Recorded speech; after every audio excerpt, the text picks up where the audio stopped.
Hello, what's up guys? Terima kasih telah mampir ke channel YouTube gua dan semoga kalian sehat-sehat semua. Pada pembahasan video kali ini gua akan ngebahas tentang static routing atau routing static. Jadi banyak banget pertanyaan di dunia IT. Gimana sih static routing itu? Lu ngerti routing static di tempat kerja lu pakai? Bro, emang static routing gimana sih? Oke, jadi banyak pertanyaan di luar sana yang nanya tentang static route. Dan harapannya semoga pertanyaan tersebut bisa solve. Oke, nggak usah banyak basa-basi lagi, langsung masuk ke videonya. Check it out.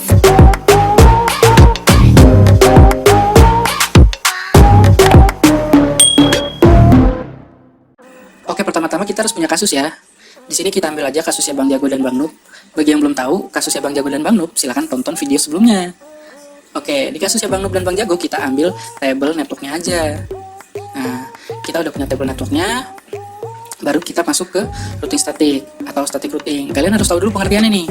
Pengertiannya itu adalah proses konfigurasi router atau perangkat jaringan yang menggunakan tabel routing secara manual saat melakukan konfigurasi. Jika ada perubahan, maka administrator harus melakukan setting ulang pada jaringannya. Menurut gue di sini ada kata perubahan tergantung ya. Jadi based on my experience, berdasarkan pengalaman pribadi gue, tergantung konsep static routing yang dia pakai itu, si administrator ini pakai. Oke, lanjut. Menurut gue ada 4 static routing itu. Oke, jadi konsep gue yang pertama based on my experience, rumus gue itu IP route destination to network, netmax destination networknya plus source atau next hop atau gateway-nya. Contohnya, contoh IP-nya, IP route 10.21.21.0. Kenapa .0? Karena .0 itu udah pasti network, makanya gue ambil contoh .0. Plus netmax-nya 255.255.255.0. Kenapa .0? Karena destination-nya itu .0. Jadi gue ngambil netmax yang ini dengan CIDR/24 plus source atau IP next hop atau IP gateway. Dari mana kita dapat source next hop atau IP gateway? Kalau kita nggak tahu router sebelahnya, biasanya administrator jaringan lain akan memberitahu kemana tujuan routing kita. Ini adalah konsep network to host gue yang pertama. Untuk contoh komennya itu IP route 10.21.21.0 255.255.255.0 10.10.10.2. Oke, konsep yang kedua static route based on my experience gue itu IP route destination to host plus netmax destination host plus IP source atau IP next hop atau IP gateway. Langsung masuk ke contoh IP-nya aja. Jadi IP-nya itu 10.21.21.10. Ini sebenarnya untuk IP tergantung ya, tergantung subnetting kalian. Di sini gue ambil 10 karena 10 biasanya itu bisa jadi IP yang valid, tapi juga bisa IP yang tidak valid, jadi hati-hati. Di sini hanya contoh ya. Dengan netmax 255, 255, 255. Nah, 255-nya 4 kali nih. Berarti CIDR-nya berapa? CIDR-nya /32. Dengan IP source 10, 10, 10.2. Nah, IP source ini dari mana? Ingat, tadi udah gue jelasin sebelumnya, IP source ini kalau kalian nggak tahu, bukan router kalian, biasanya akan diberitahu oleh administrator jaringan lainnya untuk menentukan tujuan routing kalian kemana. Oke, masuk ke contoh komennya. Jadi IP route 10.21.21.10 255 255 255 255 10.10.10.2. Oke, gitu. Ini konsep host to host. Nah, untuk konsep yang ketiga based on my experience itu IP route destination plus netmax plus source atau next hop atau gateway. Nah, ini lebih simpel ya kita ngapalinnya. Destination plus netmax plus source. Jadi nggak begitu rumit seperti sebelumnya. Ini default route biasanya disebutnya. Nah, untuk contoh IP-nya itu 0.0.0.0.0 4 kali ya. Jadi bisa dibilang destination-nya ini all IP gitu. Nah, terus plus netmax 0.0.0.0.0-nya juga 4 kali. Jadi bisa disebut ini netmax-nya itu dengan CIDR 0. Jadi bisa semua CIDR masuk. Banyak IP yang bisa valid gitu. Lebih luas lagi dari konsep network to host atau host to host. Kemudian source atau IP next hop-nya itu 10.10.10.2. Tadi udah gue jelasin 2 kali untuk IP source atau IP next hop atau IP gateway dapatnya dari mana. Kemudian langsung aja masuk ke contoh comment routernya. Itu IP route 0.0.0.0 spasi 0.0.0.0 spasi 10.10.10.2. Oke, untuk default route-nya konsep yang ketiga kayak gitu ya. Nah, yang terakhir konsepnya based on my experience, asik berdasarkan pengalaman pribadi gue, itu masih sama destination mirip ya sama yang ketiga, destination plus netmax plus source atau next hop atau IP gateway. Bedanya di sini contohnya itu destination-nya IP-nya 0.0.04 kali, netmax-nya juga 0.0.04 kali, source-nya itu fast ethernet yang keluar, tapi ini nggak direkomendasikan ya. Ini tuh jarang banget dipakai di dunia pekerjaan, tapi banyak orang yang anehnya menggunakan ini, tapi untuk sarana belajar mungkin ya. Yang umumnya dipakai itu konsepnya 1, 2, 3 yang berdasarkan experience gua. Dan yang paling penting itu ada di konsep yang kedua, untuk konsep host to host. Nah, setelah keempat konsep tadi yang based my own experience, syarat terbentuknya jaringan agar saling terhubung dengan static routing itu juga ada 3. Pertama itu physically-nya harus saling terkoneksi ya, secara nirkabel atau kabel. Terus yang kedua, interface routernya harus up, ya harus dikonfigurasi. Nah yang ketiga, kita harus punya IP source dan destination. Jadi harus punya IP sumber dan tujuannya biar jelas. Nah setelah beberapa penjelasan dari gue, based my own experience, berdasarkan pengalaman gue, untuk static routing, sekarang kita coba aja langsung ke Cisco Packet Tracer. Tapi ini nggak sesuai contoh ya. Tapi bisa kalian bandingkan dengan rumus tadi, itu karena sama persis dengan yang gue terapin di Cisco Packet Tracer. Nah untuk yang pertama itu kita fokus ke default route dulu. Di sini jaringan default route udah gue sediain satu PC ke arah router kiri, terus ada satu PC lagi ke arah router kanan. Nah ini untuk menghubungkan dua jaringan yang berbeda ya. Ini cuma sampel ya. Kalau yang tadi itu sebelumnya penjelasan. Nah di sini IP PC router kiri gue kasih IP 10.10.10.30 dengan CIDR/24. Terus untuk interface-nya, untuk yang ke arah PC-nya G00 gue kasih IP 10.10.10.40. Nah ini dengan CIDR/24 nya. Nah ini interface-nya wajib up. Yang tadi gue bilang syarat, salah satu syaratnya, dan harus terkoneksi kabel physically. Nah interface G01 nya yang ke arah router kanan itu IP-nya 172.10.15.1 dengan CIDR/24 juga. Kalian bisa ikutin codingan gue yang ini karena ini mirip banget. Sorry gue nggak bisa coding dari awal karena waktu terlalu panjang ya kalau kita coding dari awal, dan mungkin kalian bisa tanya langsung kalau kalian masih bingung, atau kalian bisa pause atau bisa SS, bisa tanya ke gue di mana kalian bingungnya ya. Sampai sini paham ya? Nah terus di sini kalian udah lihat nih kalau IP root default root itu IP-nya 00000 ya, kalian lihat sendiri. Nah di mana bedanya default root? Nanti kalian bakal ngeliat bedanya. Sekarang kita ngeliat settingan router kanan dulu. Untuk router kanan, interface-nya untuk G0/0 yang ke arah router kiri itu IP-nya 172.10.5.2 dengan subnet max 255.255.255 CIDR/24. Untuk interface G0/1-nya yang ke arah PC di router kanan itu gua kasih IP 192.168.20.20 dengan CIDR/24. IP rootnya juga sama ya. Konsepnya mirip dengan penjelasan gue yang tadi. Oke. Nah, nanti bakal gue jelasin juga bedanya default route, network to host, host to host itu gimana sih bedanya gitu. Nah, default route setelah semua syarat dipenuhi dan konfigurasi sudah diisi, sudah dikonfig semua routernya, sekarang kita melakukan pengetesan dengan ping. Kita tes ke arah PC hostnya dulu. PC hostnya belakangnya .10 ya, kita coba tes ping, berhasil replay ya. Kita coba trace, nyampe juga ya. Nah di sini kita ngeping ke host. Nah kita ngeping ke router, bisa nggak dari PC router kiri ngeping ke router kanan? Bisa bro.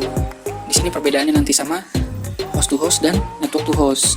Sebenarnya ini bagus untuk internal, tetapi berbahaya untuk eksternal ya, karena banyak IP yang valid bisa diroutingin ke arah router kita, dan itu bisa membuat high traffic atau attacker mudah menyerang. Nah, masuk ke konsep yang kedua, itu kita praktekin langsung yang network to host ya. Nah, di sini R0 punya PC dengan IP 10.21.21.20/28 ya. Dengan interface di R0-nya itu G0/0 dengan IP 10.21.21.19/28 udah tahu kan si IDR-nya, subnet max-nya berapa? Yaitu 240. Nah, ini kita ngambil di tabel networknya Bang Jago dan Bang Nuk nih. Nah, terus di R5 itu gue juga udah ngeset IP-nya untuk G00 yang ke arah R0 itu IP-nya 10.21.21.24. Untuk yang ke arah router 2 itu IP-nya 10.21.21.242. Untuk yang ke arah PC di bawah R5 itu 10.21.21.35, semuanya pakai /28 nih. Jadi satu CIDR semua yang gue pakai untuk di network to host ini. Nah, apakah kita bisa berhasil menghubungkan ketiga PC ini? Kita lanjut. Untuk R2 nya udah gue setting G0/0 nya itu ke arah router 5 dengan IP 10.21.21.243/28. Untuk ke arah PC nya yang di router 2 itu gue setting IP nya 10.21.21.53. Nah, untuk settingan IP PC nya yang di R5 itu dengan IP 10.21.21.36/28. Untuk yang settingan IP PC R2 itu 10.21.21.53/.55/28. Nah, sekarang udah kita setting IP nya semua, syarat interface sudah up, sudah terkonfigurasi, kita cek IP root-nya. Oke, lanjut. Untuk yang R0, IP root-nya itu gue bikin ada 2 IP root untuk ke arah network 48 dan 32. Kalian bisa setting seperti ini biar sama dan bisa terhubung. Kalian bisa ikutin, interface-nya juga sudah up, kalian bisa lihat sendiri. Kalian bisa ikutin ya config ini biar kalian tuh benar-benar paham. Nah, untuk yang ke router 5 kita udah config IP-nya, interface-nya juga sudah up, kita setting IP root-nya. Untuk IP root-nya di sini gue ngeroutingin 2 arah juga untuk ke network 16 dan 48. Di sini kalian harusnya udah tahu ya, karena 16 ini IP network ya, bukan IP host yang valid. Nah, dan di sini netmax-nya juga sudah menggunakan CIDR/28. Jadi emang routingnya khusus untuk network to host. Nah, ini next hop-nya router sebelahnya. Oke, lanjut ke routingan R2. Nah, di sini juga ada 2 arah routingan, yaitu dari network 16 dan network 48. Untuk syaratnya juga sudah terpenuhi, interface sudah kita config tadi. Nah, sekarang kita akan melakukan ping pengetesan apakah terkoneksi atau tidak untuk routingan network to hostnya.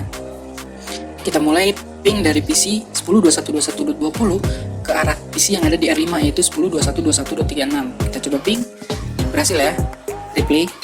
Nah, terus kemudian yang ke IP 10.21.21.55 dari IP 21.21.20. Kita coba ping, berhasil juga ya, berarti routingan jalan. Nah, yang membedakan network to host dan default route di mananya? Yang membedakan di sini, kita tidak bisa ngeping ke arah router.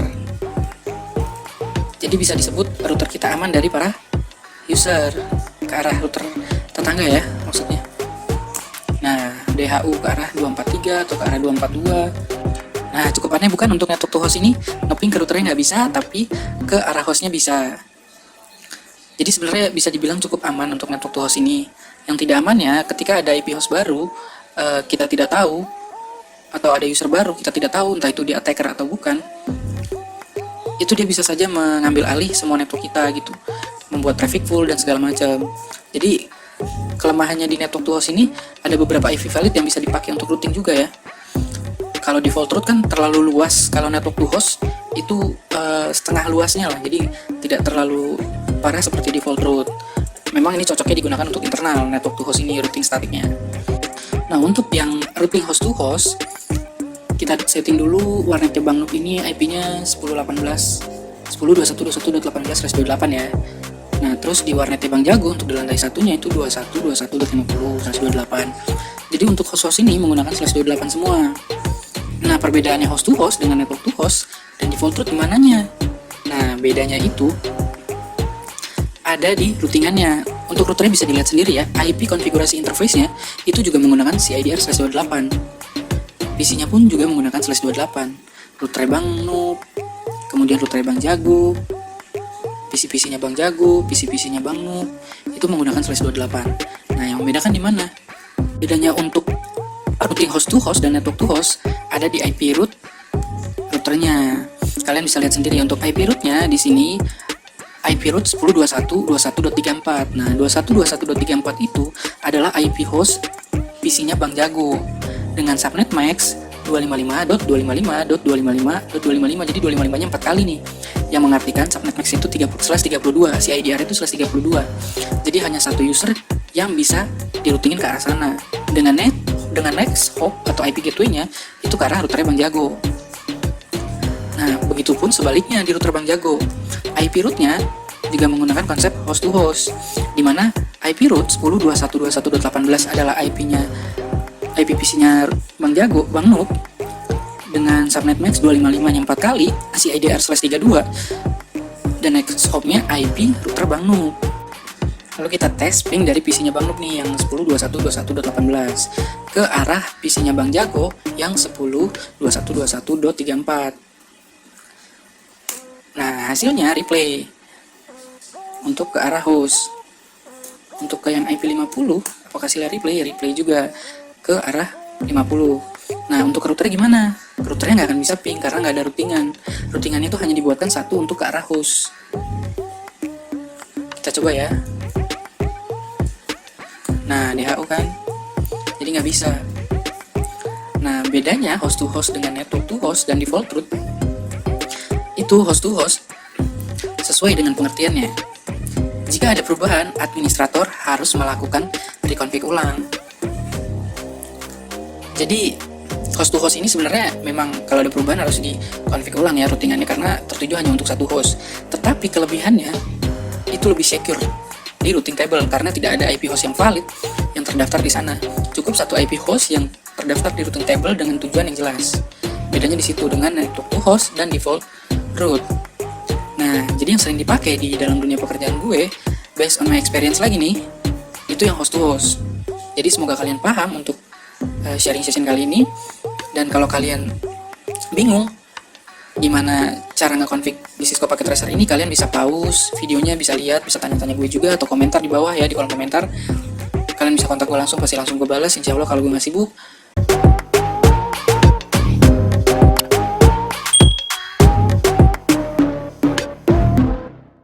Oke, sekian dulu untuk video kali ini. Terima kasih telah mampir ke channel YouTube. Dan semoga pada pembahasan kali ini berguna untuk kita semua. Dan jangan lupa like, komen, dan subscribe ya guys.